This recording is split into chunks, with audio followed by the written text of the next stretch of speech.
Hello and welcome back to another episode of War Thunder.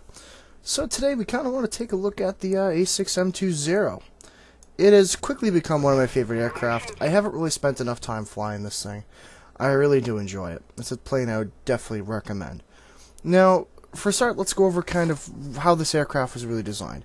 This was designed by the Japanese Air Force as a lightweight aircraft for basically to out-turn fight everything. And that's really what it did.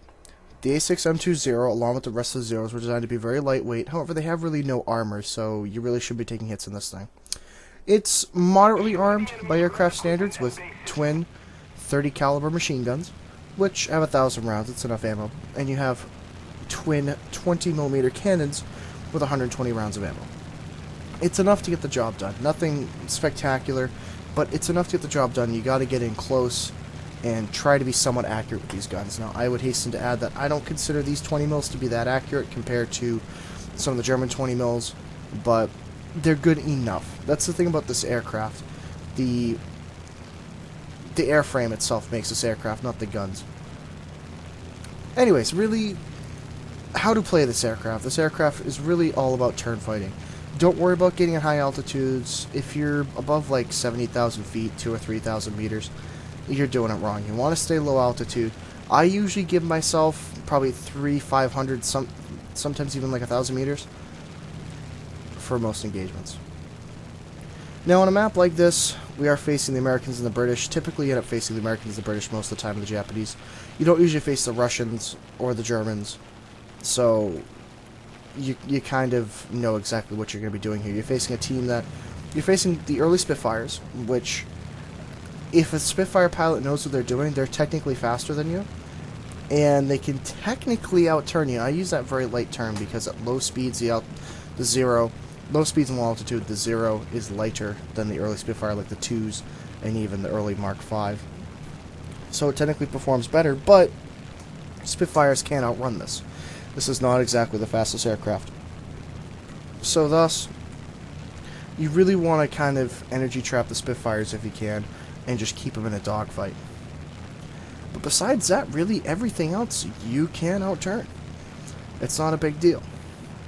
So anyways, we're flying out here with myself, Tomahawk, and Gunzy. Myself, Tomahawk, in the A6M2, and Gunzy in the A6M2 Mod 11. The Mod 11 being the Army version instead of the Navy version of the aircraft.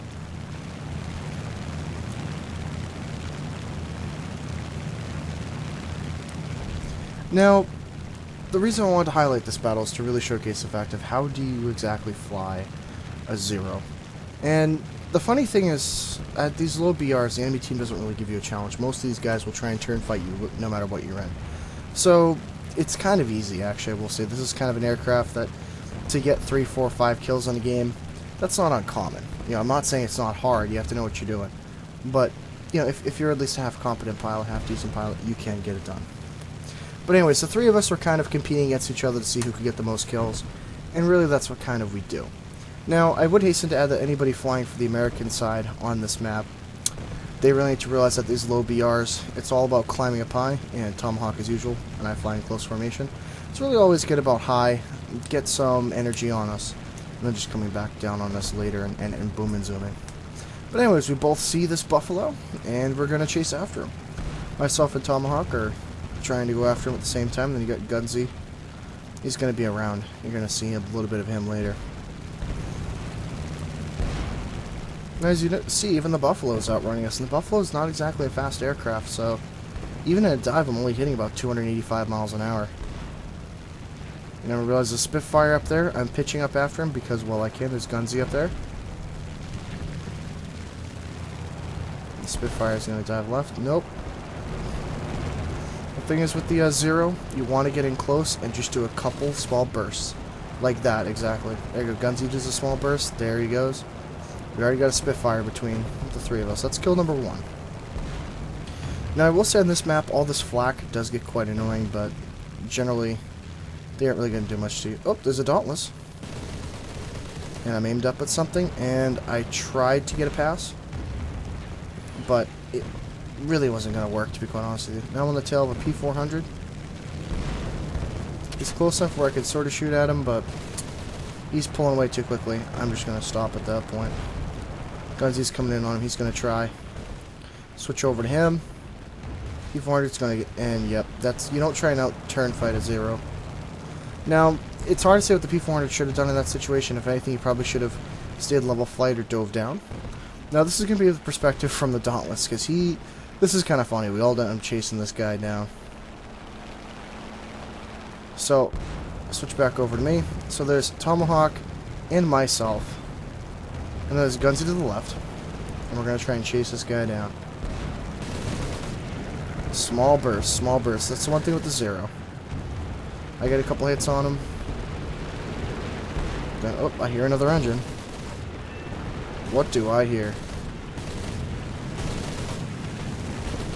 Gunsy peels off, and then, oh, there's a KI-45. I put a few more shots in the Dauntless. He goes down. I'm out of cannon ammo.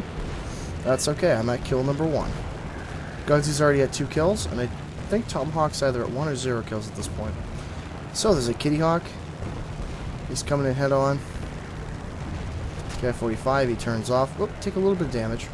That's it. There we go. There is a Wildcat. Now, Wildcats historically actually did well against zeros if you know how to fly a Wildcat. This guy clearly does not know how to fly a Wildcat against zeros, thus he's going to get his ass shot down.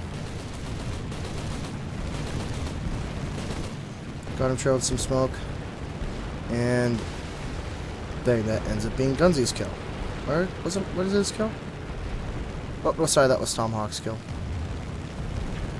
So I believe that's Tomahawk's second kill, I believe. So Gunsy's at 2, Tomahawk's at, I think, either 1 or 2 at this point. Anyways, here comes the P40. Now, this is where, yet again, guys, he was just engaging in a turn fight with a couple zeros. So he's going to lose.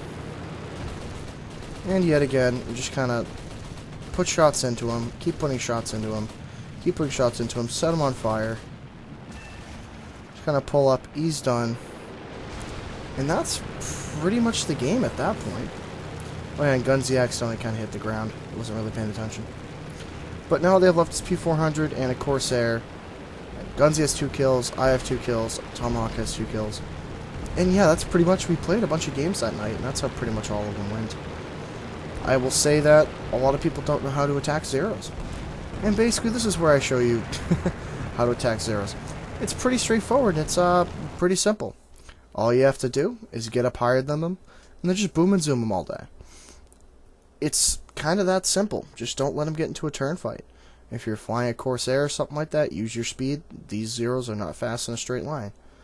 So, overall, it's a really simple aircraft, and that's kind of why I love it. I hate complicated aircraft that sometimes sort of maybe have advantage on. No, this is a simple thing. You just go in, you turn fight everything, you hit them, you kill them. It's that simple. So, would I recommend this aircraft? Absolutely. I think this is a great trainer for a lot of Japanese aircraft, a lot of the Zero series, even one of the Ki-61 series. You have to watch out for ammo, but that's a really good indication for the rest of the Japanese line. So, overall, I recommend you get this aircraft and try it out. So, thank you very much for watching. Let me know in the comments if you like liking, subscribing it, your comments, thoughts on this video, whatever else you feel. Thank you for watching, and I shall catch you next time.